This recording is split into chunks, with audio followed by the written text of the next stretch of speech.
Okay, మీకు మిమ్మల్ని host చేసేస్తాను అనమాట. నన్ను హోస్ట్ కూడా అవసరం లేదండి. అయిపోయినాక యూట్యూబ్ ఆఫ్ చేశాను అనమాట. ఓకే ప్రభు. హరే కృష్ణ.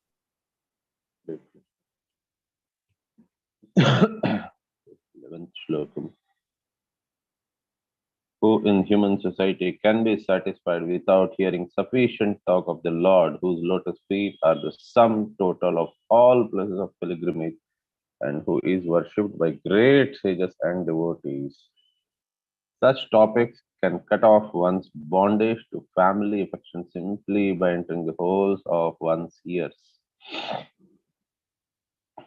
సో భగవంతుడి గురించి ఈ రకంగా వినిన తర్వాత ఎవరికి ఆ సంతృప్తి, ఆత్మ సంతృప్తి అనేది ఎవరికి దొరకదు అని అంటున్నారు. Krishna Katha is so powerful that simply by entering into a person's ear, it can at once give deliverance from the bondage of family affection.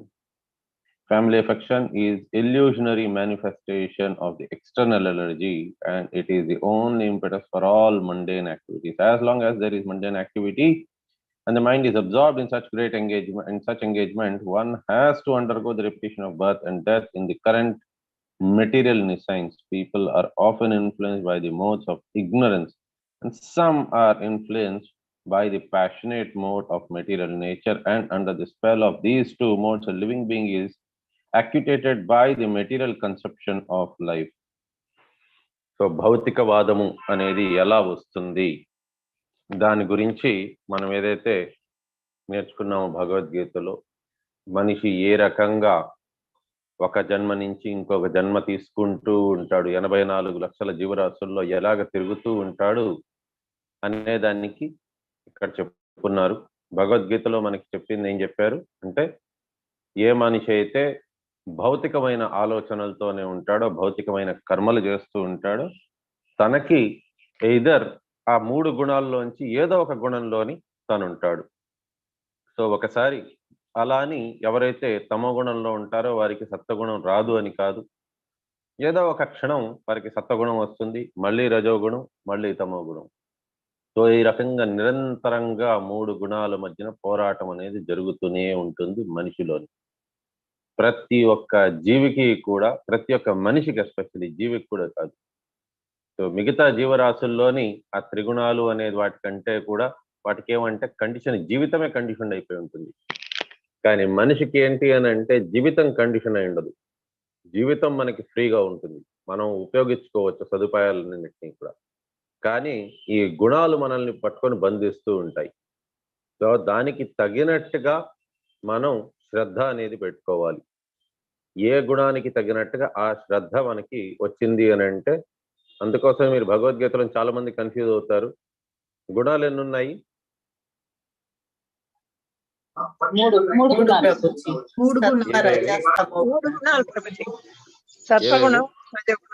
సత్వరజస్తమో గుణాలు. శ్రద్ధలు ఎన్ని ఉన్నాయి? శ్రద్ధలు కూడా 3 ప్రభుజీ. ఏదేది?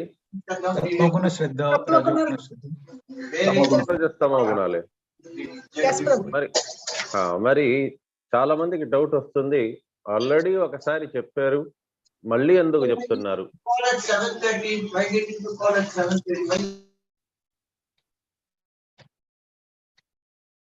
సో శ్రద్ధ అనేది, గుణం అనేది ఒకటేనా?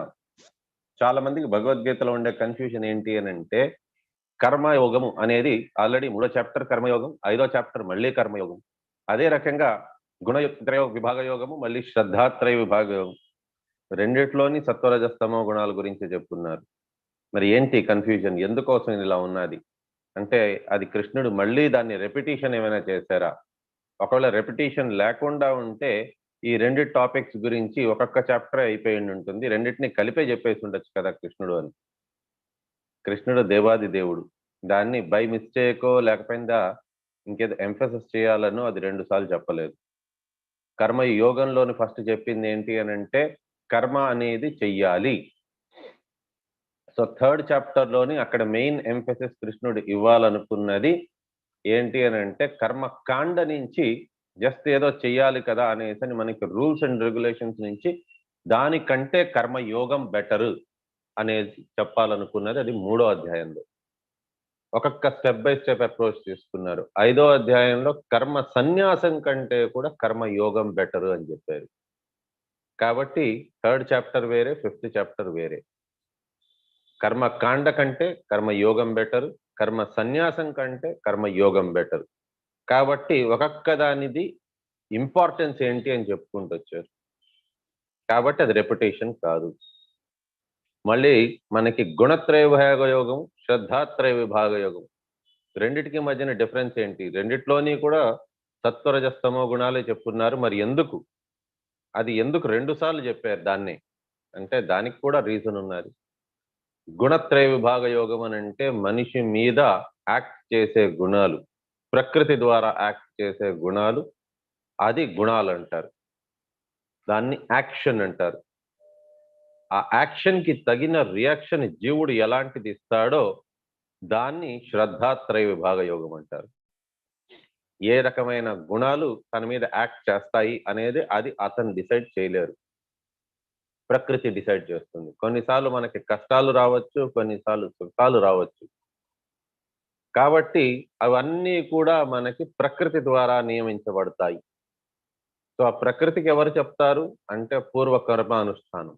మనం ఇంతకు ముందు జన్మల్లోని లేక ఈ జన్మలోనే ఇంతకు మునుపు మనం ఏ రకంగా కర్మలు అనుసరించాము దానికి అనుగుణంగా మనకి ప్రకృతి మన మీదకి ఇవన్నీ విసురుతూ ఉంటుంది. కొన్నిసార్లు సంతోషము, కొన్నిసార్లు బాధలు, కొన్నిసార్లు కష్టాలు. సో ఇవన్నీ గుణాలు. ఆ గుణాలకి తగినట్టుగా మనం ఏ రకంగా ఉంటాము. మనం ఇంకొకరిని బ్లేమ్ చేస్తూ వారి తప్పు వీరి తప్పు అన్నట్టుగా భావిస్తూ, మానవులకి సహజం అది. సక్సెస్ వచ్చిందనంటే వారిని వారే గొప్పగా చెప్పుకుంటారు. నేను ఎంత కష్టపడ్డానంటే దీనికోసం అని అనుకొని అక్కడి నుంచి స్టార్ట్ చేస్తారు. కానీ వాళ్ళకి తెలియని విషయం ఒకటి ఏంటి అని అంటే ఇవన్నీ కూడా భగవంతుడు మన పూర్వజన్మ కర్మల బట్టి మనకి అవన్నీ ఇస్తున్నారు అని. సో పూర్వజన్మ కర్మల బట్టి అని అంటే పూర్వజన్మలో నేనేం చేశానో నాకేం తెలుసు, కాబట్టి దానికి ఈ జన్మలో మనకి ఇవ్వడం అనేది తప్పు. కరెక్టే, తప్పు. కాకపోతే దానికి తగినట్టుగా మనం ఈ దీనికి ప్రకృతి నియమమే అది.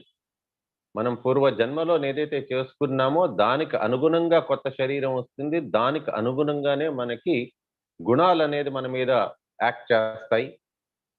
దానికి తగినట్టుగానే మనం ఉండాలి. కాకపోతే భగవంతుడు ఇది కూడా భగవద్గీతలో చెప్పేశారు. ఎప్పుడైతే మనం ఆ గుణాలకి అతీతులమవుతామో మనకి దానికి రియాక్షన్ ప్రకారంగా మనం కాకుండా, దానికి ఎటువంటి సిచ్యువేషన్కి రియాక్ట్ కాకుండా, దుఃఖం వచ్చినప్పుడు దానికి అతిగా కుంగిపోకుండా, సుఖం వచ్చినప్పుడు మరీ స్పృహ కోల్పోకుండా ఆ రకంగా ఉన్నవారు, సో కోపము, భయము అలాంటివన్నీ విడిచిపెట్టుకొని ఆ సిచ్యువేషన్లోని ఎవరిని బ్లేమ్ చేయకుండా మనం మనకి చేయవలసిన కర్మలు అంటే భగవద్ ధ్యానము, భగవంతుని యొక్క సంకీర్తన, ఈ రకంగా మనం సిచ్యువేషన్స్ ని మనం విస్మరిస్తూ, ఎందుకు సిచ్యువేషన్స్ ఎందుకు విస్మరించాలి? ఎందుకనంటే నేను చేసిన పాపమే అది. నేను చేసిన పాపం వల్ల నాకు ఇప్పుడు తిరిగి వస్తోంది అది.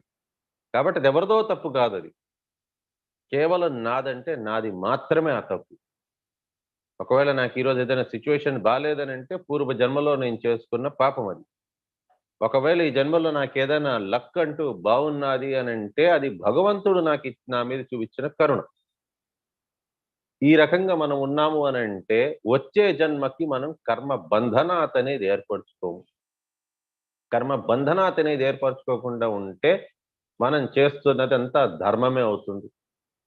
ధర్మస్తు సాక్షాత్ భగవత్ ప్రణీతం, భగవంతుని పట్ల ప్రేమ అవుతుంది.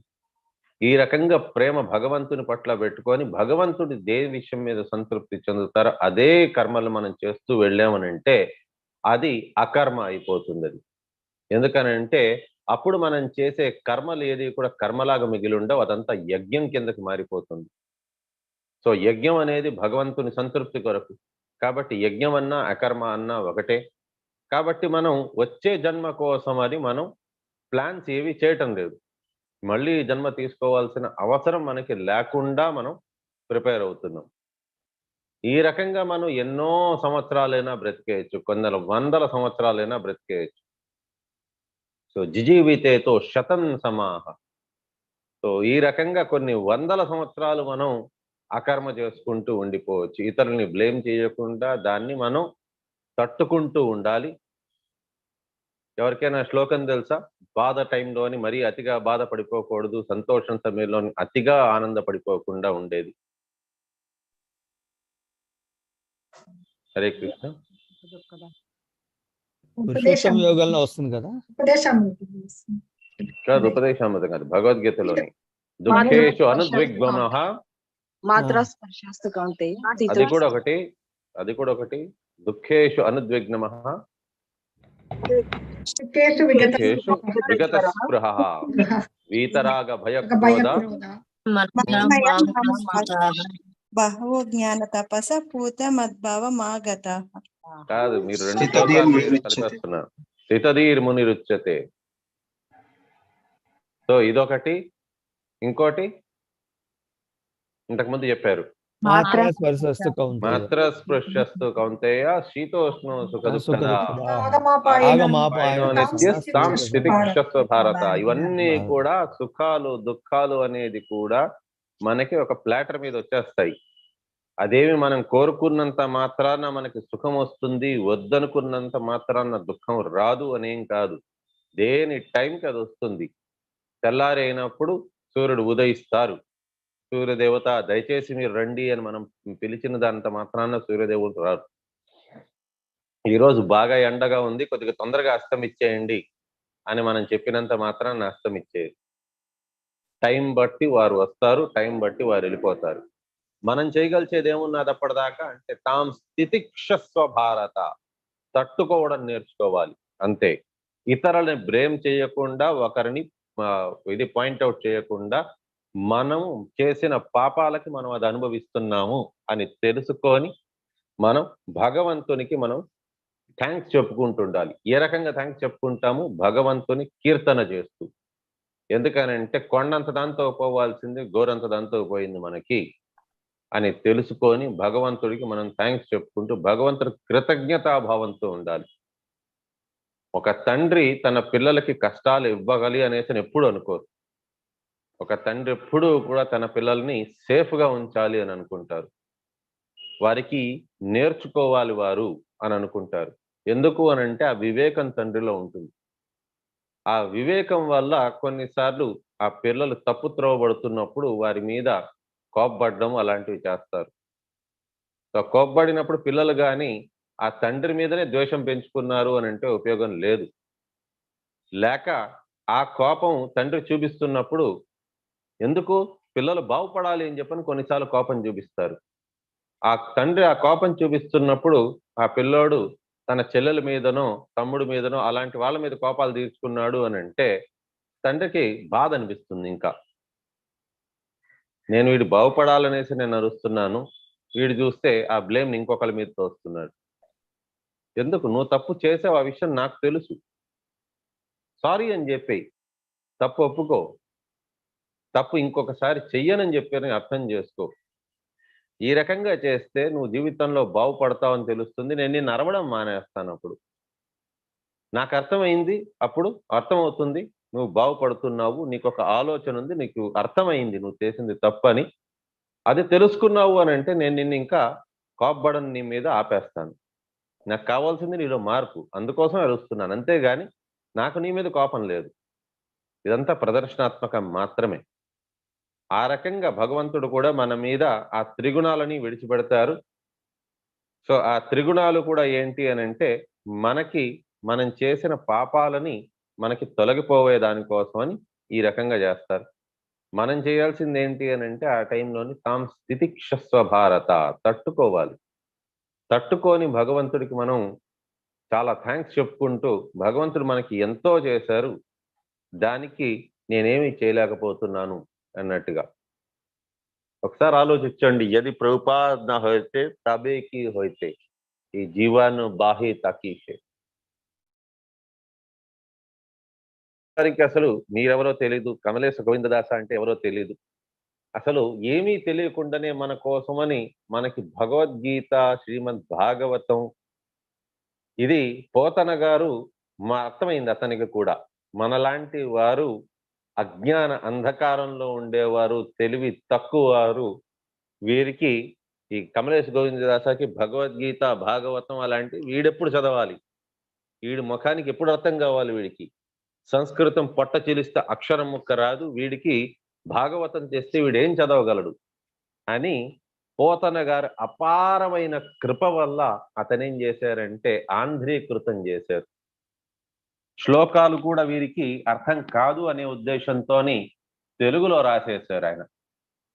ఎందుకంటే కనీసం ఈ రకంగానైనా, ఈ నెపంతోనైనా భాగవతం అనేది వీరు చదువుతారు, అర్థం చేసుకునే ప్రయాసం చేస్తారు అని. కానీ అది కూడా చాలా మంది కాదు, మాక్సిమం వాళ్ళు 99.99% మెంబర్స్ చదవలేదు అది కూడా. కాబట్టి ఆంధ్రా జనులు ఎంతమంది, మీలోంచి ఎంతమంది కనీసం పోతన భాగవతం ముట్టుకొని దాన్ని ఒకసారి ఓపెన్ చేసి చదివిన సందర్భాలు మనలోంచి, నేను మిమ్మల్ని అనను, నాలోని నాకు కూడా లేదు అసలు, ఇంతదాకా నేను ఎప్పుడూ చదవలేదు. ఎందుకు అని అంటే నాకు తెలియదు అసలు అటువంటిది. ఆయన ఇంత శ్రమ పడ్డారు, ఎందుకు శ్రమ పడ్డారు మనలాంటి వారి కోసం అనే ఉద్దేశాన్ని నేను గ్రహించలేకపోయాను. కానీ ప్రభుపాదుల వారి కృప అపారమైనది. ఎక్కడో సంస్కృతంలో రాసిన శ్లోకాలు, దాన్ని ఒక్కొక్కటి కూడా వెతికి దానికి ఇంగ్లీష్లోని మీనింగ్స్ దాన్ని చెప్పి, ఇంగ్లీష్ నుంచి మళ్ళీ ఇతర లాంగ్వేజెస్ అన్నిటికీ కూడా ప్రభుపాదుల వారి దగ్గరుండి ఎవరికి ఉండే ఆ లాంగ్వేజ్ లోని మళ్ళీ ఆ సంస్కృత శ్లోకాన్ని మళ్ళీ మార్చకుండా, శ్లోకం మాత్రం అదే ఉన్నది. పోతన గారు ఆ శ్లోకాలను కూడా తెలుగులోని ఆంధ్రీకృతం చేశారు. ఎందుకంటే ఎవరికి సంస్కృతం రాదు, మర్చిపోయారు. కానీ ప్రభుపాదుల వారు ఆ శ్లోకాలని కూడా వారు నేర్చుకోవాలి అనే ఉద్దేశంతో దాన్ని కూడా మన కోసమని శ్లోకాలు రాయించి, దాన్ని ఒక్కొక్క వర్డ్ టు వర్డ్ మీనింగ్ ఒకటి మళ్ళీ, ఎందుకనంటే సంస్కృతం రాదు కాబట్టి ఒక్కొక్క వర్డ్ది మీనింగ్ వీళ్ళకి తెలియాలి, అసలు సంస్కృతంలో దాని మీనింగ్ ఏమున్నది అని. అయిపోయినాక మళ్ళీ దానికి ట్రాన్స్లేషన్, అసలు కృష్ణుడు ఏం చెప్పారు అని దాని ట్రాన్స్లేషన్ ఒకటి, అసలు అక్కడ కృష్ణుడు ఏం చెప్పాలనుకున్నారు అని దాని ఎక్స్ప్లెనేషన్ ఒకటి, ఎందుకు ఆ రకంగా చెప్పారు అనే దానికోసం అని ఎక్స్ప్లెనేషన్. అంటే మన చేతికి ఒక అరటి పండుని, అంతా ఒక మంచి పండిన అరటి పండుని మనకి ఒలిచి, నిజం చెప్పాలనంటే నోటి దాకా తెచ్చారు. ఆకలితో ఉన్న మనకి ఆకలి వేస్తుందనే విషయం మనకి తెలియదు, మనం ఎవరో అసలు తెలియదు ప్రభుపాదుల వారికి. కానీ కష్టాల్లోనున్నారు, వీడికే తెలియదు అసలు వీరు కష్టంలో ఉన్నారు అని ఆ రకంగా ప్రభుపాదుల వారు అర్థం చేసుకొని, మన కష్టాన్ని చూడలేక, మన బాధని తట్టుకోలేక ప్రభుపాదుల వారు మునిగిపోతున్న ఈ దుఃఖ సముద్రంలోని మనం లోపలికి మునిగిపోతూనే ఉన్నాం. ఒక ఊబిలోని మునిగిపోతున్నట్టుగా దుఃఖ మహాసాగరంలోని, ఈ భవ మహాసాగరంలోని మనం కొట్టుకొని పడిపోతున్నాము. మనల్ని లేపేదాని కోసం అని శ్రీల ప్రభుపాదుల వారు మనం ఎవరో తెలియకపోయినా కూడా మన కోసం సహాయం చేసేదానికి దూకేశారు. ఈ రకంగా సప్త సముద్రాల్ని క్రాస్ చేసుకొని అమెరికాకి వెళ్ళి, అది కూడా ఎందుకు అని అంటే మనం అంతా అమెరికాని ఫాలో అవుతున్నామని తెలిసి అమెరికాకి వెళ్ళి అక్కడ నుంచి ప్రచారం స్టార్ట్ చేసి, ఈరోజు మనకి ఇంటికి చాలా సమీపంగా లేకపోయిందా, మనకి జస్ట్ మనకి ఈ రకంగా భాగవతం, భగవద్గీత ఇవన్నీ కూడా ఆర్గనైజ్ చేస్తున్న రాధా గోవింద మందిరాలన్నీ కూడా, ఇటువంటి మందిరాలన్నిటినీ కూడా ఎవరి వల్ల, ఎవరి కృప వల్ల వచ్చింది అని అంటే కేవలం ప్రభుపాదుల వారి కృప వల్ల. ప్రభుపాదుల వారికి మనం ఎవరమో కూడా తెలియదు, కానీ మనకి ప్రభుపాదుల వారు తెలుసు. మనమేం చేస్తున్నాం ప్రభుపాదుల వారి కోసం? అది మనల్ని మనం అడగాల్సిన ప్రశ్న. ప్రభుపాదుల వారిని సంతృప్తి పరిచేదానికి నేను ఈరోజు ఏమైనా పని చేశానా? వింటున్నాను, కీర్తన చేస్తున్నాను, జపం చేస్తున్నాను, గుడ్. ప్రభుపాదుల వారు రాసిందే ఇందుకోసం అని, మన లాంగ్వేజ్ లోని కూడా ట్రాన్స్లేట్ చేయించిందే ఇందుకోసం అని. కానీ ప్రభుపాదుల వారి కోసం నేనేం చేస్తున్నాను, ఇది నేను చేస్తున్నాను నా కోసమని. ఇంత చేస్తున్న మన గురువుకి నేను ఏం చేసి రుణం తీర్చుకోగలను? రుణం ఎప్పటికీ తీర్చుకోలేము. తల్లిది, తండ్రిది, గురువుది, దైవంది ఎప్పటికీ మనం రుణం తీర్చుకోలేము. అతని రుణం మనం కొన్ని లక్షల కోట్ల జన్మలు తీసుకున్నా సరే కూడా రుణం తీర్చుకోలేము. మన శరీరంలో ఉండే ప్రతి ఒక్క అవయవాన్ని మనం బ్రతికుంటుండగానే నేను అతనికి, గురు మహారాజ్కి దానం ఇచ్చేసినా సరే కూడా, ఆయన ముందు సజీవంగా ఉన్నప్పుడు కూడా నా అవయవాలన్నీ కూడా దానం ఇచ్చేసినా సరే కూడా రుణం తీర్చుకోలేము. ఏం చేసినా రుణం తీర్చుకోలేము. ఒంటిలో ఉండే ఆఖరి రక్తపు చుక్కని కూడా అతని పాదాలకు అభిషేకం చేయించినా సరే కూడా రుణం తీర్చుకోలేము. ఏం చేసినా రుణం తీర్చుకోలేము. కానీ మనం అతను ఏదైతే మన కోసమని చేశారో, అతను ఒక కల కన్నారు. ఈ రకంగా ప్రతి ఒక్కరికి కూడా కృష్ణతత్వాన్ని నేర్పించాలి, ప్రతి ఒక్కరికి కూడా ఈ దుఃఖ సముద్రాన్ని నుంచి వారిని తీసుకెళ్ళాలి అనేది అది అతని సంకల్పం. ఆ సంకల్పంలోని మనం కొద్దిపాటు సహాయం, ఉడత సహాయం అంటారు కదండి, ఆ రకంగా శ్రీరామచంద్ర ప్రభు అంత పెద్ద వారధి కడుతూ ఉంటే ఉడతలు అనుకున్నాయంటే మేమేం చేయగలము అని. ఇసుకలో వెళ్ళి మునుగుతున్న, ఒకసారి నీళ్ళల్లో వెళ్ళి మునుగుతుంది, ఇసుక మీద పొల్లుతుంది, వెళ్ళి ఆ వారధి మీద ఒక్కసారి ఆ ఇసుకని దులిపేస్తుంది. ఒక 4-5 కణాలు ఇసుకవి, ఆ రేణువులు దాని మీద పడతాయి. దానికి మించి అవి చేయలేవు, తన శక్తి అంతే. కానీ అదే చిన్న పనిని 100 సార్లు చేస్తూ ఉండడం చూసి శ్రీరామచంద్ర ప్రభుకి ఆ ఉడతల మీదన చాలా అంటే జాలి అనిపించింది. ప్లస్ దీనికోసం వాటి సహాయ బుద్ధితోని శ్రీరామచంద్ర ప్రభు చాలా చాలా ప్రభావితులయ్యారు. కోసం యావత్ ఉడత జాతి తెరిచిపోయేలాగా వాటి మీద 3 వేళ్లతో నిమరారు. కాబట్టి మనం చేయగలిచేది కూడా కేవలం ఉడత సహాయమే అవుతుంది. మందిర నిర్మాణం కోసం అని ఎంతో కొంత విరాళం. మరి అలా అనేసని మనకి శ్రీ రూప గోస్వామి చెప్పినట్టుగా 50% ఆఫ్ ది ఇన్కమ్ కూడా ఎవరు చేయటం లేదు, అంత కూడా ఎవరు అనటం లేదు. ఎంతో కొంత తెలిసిన వారికి భగవద్గీతకి, భాగవతంకి క్లాసులకి రమ్మని చెప్పడం, తెలిసినంత దాకా ప్రతి ఒక్కరికి కృష్ణ తత్వాన్ని బోధించడం, ఈ రకంగా చిన్న చిన్న మనం చేయగలం. దానికి మించి ఇంకేం అడగట్లేదు కూడా.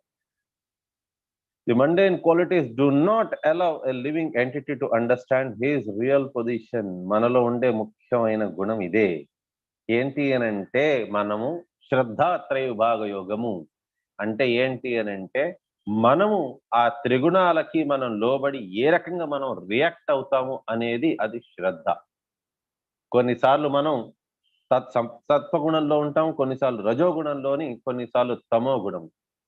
సో మన గుణం ఆ రకంగా ఉన్నది అనంటే, మనం తమో గుణం ఉన్నది అనంటే ఎంత మంచైనా మన మీద సత్వగుణం యాక్ట్ చేసినా సరే కూడా మనం దాన్ని నెగటివ్ గానే ఆలోచిస్తాం. నెగటివిటీ ఫిలప్ అయిపోయినది ఎప్పుడు అంటే తమో గుణంలో ఉండేటప్పుడు. రజోగుణం అంటే ఆవేశం. ఎదుటివాడు తప్పు చేసినా మంచి చేసినా మనకి ఆవేశంలో ఉంటాం కాబట్టి వాళ్ళలోని తప్పు వెతికేదానికే ప్రయత్నిస్తూ ఉంటాం. సత్వగుణంలోని మనిషి ఉన్నాడు అనంటే ఆ మనిషికి చెడు జరిగినా సరే కూడా ఆ మనిషి దాంట్లో కూడా ఏదో ఒక పాజిటివ్ థింగే వెతుక్కుంటారు. ఏదో ఎవరో నాకు సహాయం చేయాలనుకుంటున్నారు కాబట్టి ఈ కష్టాలు ఇచ్చారు, పర్వాలేదు, నో ప్రాబ్లం, ఈ కష్టాల నుంచి నాకు ఇది నేర్చుకున్నాను నేను అని ప్రతి దాంట్లోని ఏదో ఒక ఆపర్చునిటీని వెతుకుతూ ఉంటారు అటువంటి వారు భక్తిని పెంచుకునేదానికి. The qualities of both ignorance and passion strongly bind one to illusionary bodily concept of the self. So ఈ రకంగా రజోగుణము తమో గుణం కలిసి ఏం చేస్తుందంటే మనిషిని జన్మ నుంచి కూడా వారిని ఈ భవబంధనాల మధ్యలోనే ఉండేలాగా చేసేస్తుంది. వారు ఎప్పటికీ బయటికి రాలేకుండా పోతారు. The best among the fools who are thus deluded are those who engage in altruistic activities under the spell of material modes of passion. Bhagavad Gita, which is direct Krishna Katha, gives humanity an elementary lesson that the body is perishable and the consciousness which is spread throughout the body is imperishable. The conscious being, the imperishable self, is externally eternally existent and cannot be killed under any circumstance, even after the dissolution of the body. So శరీరం అనేది ఎప్పటికైనా నాశనం అయిపోవాల్సిందే, కాబట్టి దాన్ని బ్రతికిద్దాము అని అనుకోవడం మూర్ఖత్వం.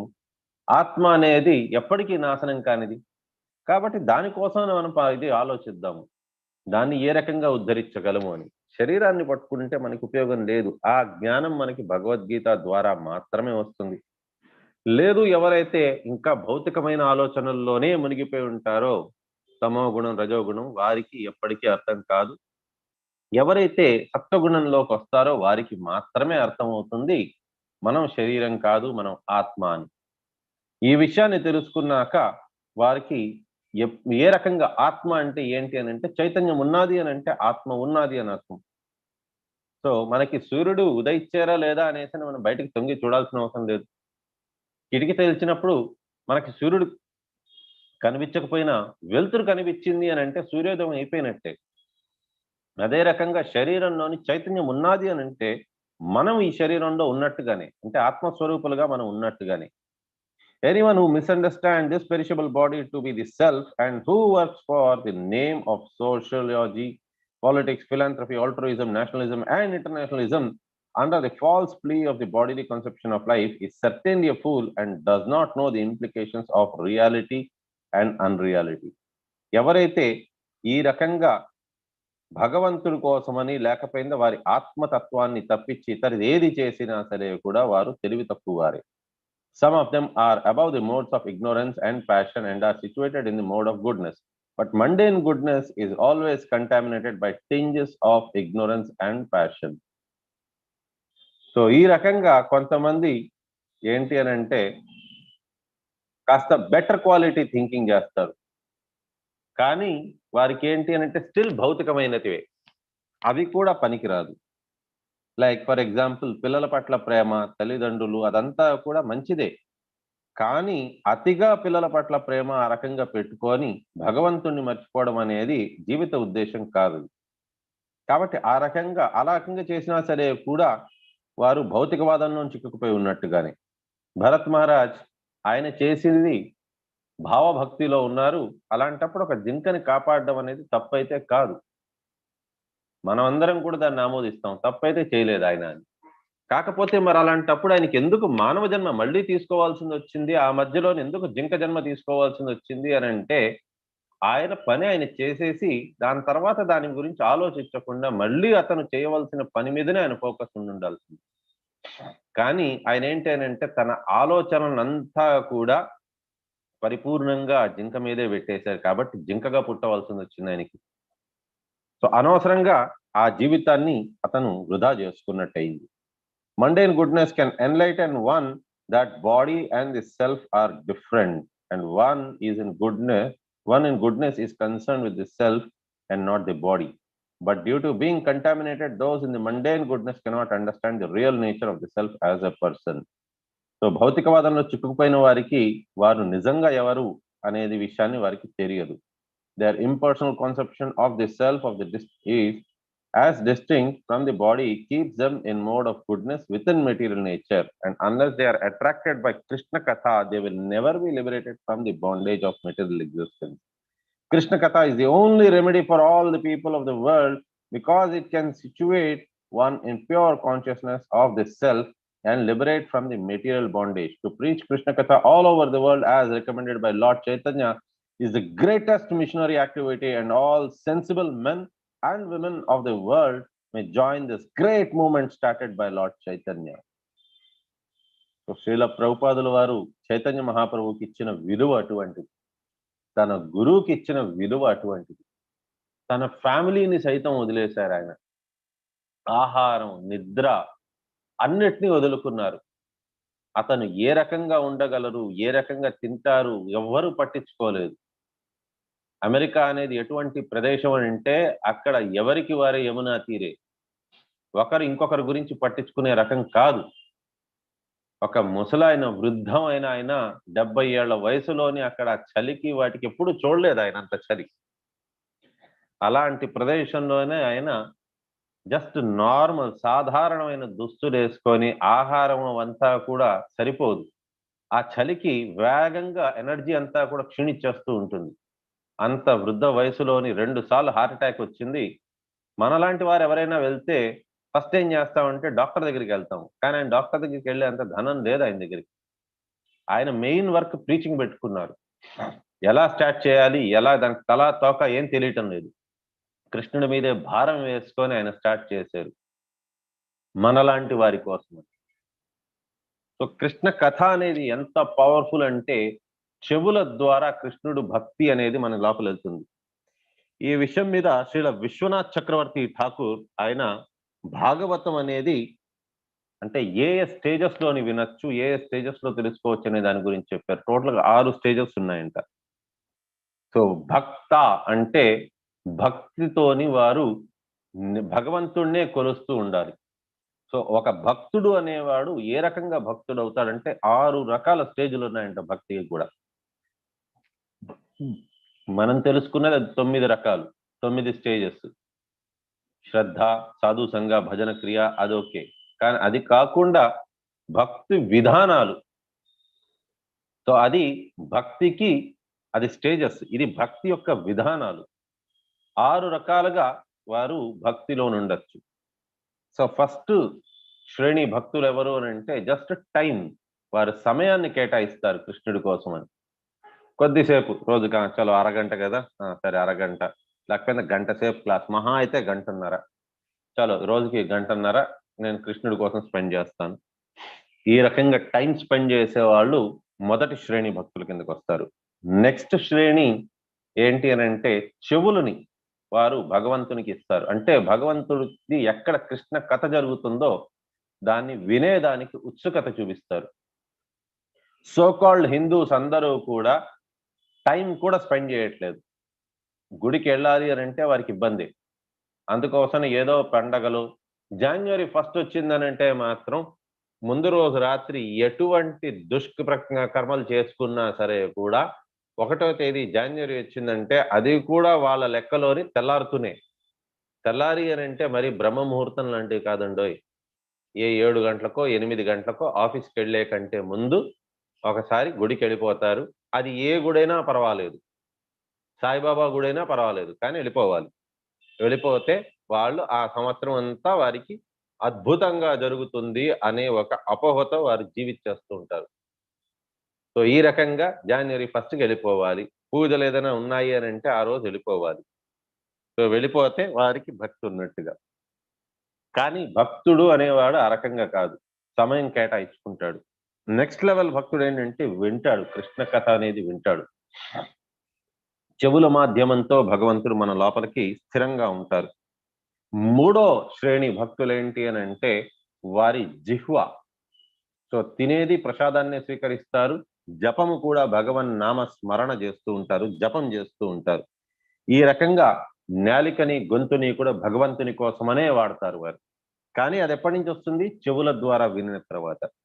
4వ శ్రేణి వారు భగవంతుణ్ణి మనసులో పెట్టుకుంటారు. ఎప్పటికీ వారు భగవంతుడి కోసం టైం స్పెండ్ చేస్తారు, భగవంతుడి గురించి నిరంతరంగా వింటూ ఉంటారు, భగవన్ నామ స్మరణ జపం చేస్తూ ఉంటారు, భగవంతుని యొక్క ప్రసాదమే స్వీకరిస్తుంటారు. అట్ ది సేమ్ టైం వారు ఆలోచన మనసుతోను కూడా భగవంతుడిని నిరంతరంగా స్మరిస్తూ ఉంటారు, తలుచుకుంటూ ఉంటారు.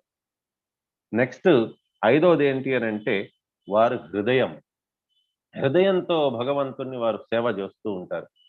ఇప్పుడేంటి అని అంటే వారు ప్యూర్ అయ్యారు. వారు హృదయంతోని భగవంతుడికి సేవ చెయ్యాలి అనే ఆ భావం ఉంటుంది.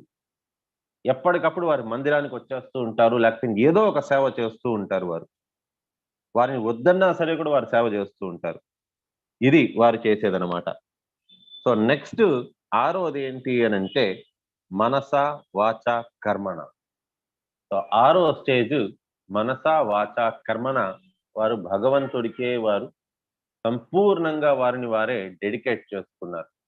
భగవంతుడికి ఏది ఇష్టమో అది చేస్తారు, భగవంతుడికి ఏది ఇష్టం లేదో దాన్ని పర్మనెంట్ గా ఆపేస్తారు. ఇది ఒక భక్తులది 6 స్టేజెస్ ఆఫ్ భక్తి. సో శ్రీల విశ్వనాథ్ చక్రవర్తి ఠాకూర్ చెప్పింది. సో ఇక్కడతో మనం విరామం తీసుకుందాం.